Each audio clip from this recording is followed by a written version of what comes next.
Hello everyone, మనం ఈరోజు క్రోచెట్లో front post double crochet and back post double crochet ఏ విధంగా స్టిచ్ చేయాలో చూద్దాము.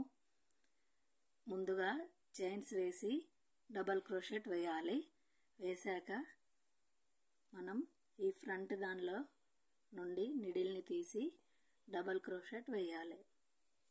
దీన్ని ఫ్రంట్ పోస్ట్ డబల్ క్రోచెట్ అంటారు. ఇప్పుడు బ్యాక్ పోస్ట్ డబల్ క్రోచెట్ వేయాలి. అంటే నిడిల్ పై థ్రెడ్ ఉంచి బ్యాక్ సైడ్ లో నుండి నిడిల్ని తీసి డబల్ క్రోచెట్ వేయాలి. దీన్ని బ్యాక్ పోస్ట్ డబల్ క్రోచెట్ అంటారు. మళ్ళీ ఫ్రంట్ ఇదే విధంగా బ్యాక్ అంటే ఇలా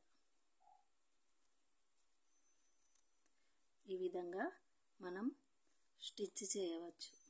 నా వీడియో మీకు నచ్చినట్లయితే please like, share, subscribe to my YouTube channel. Thank you.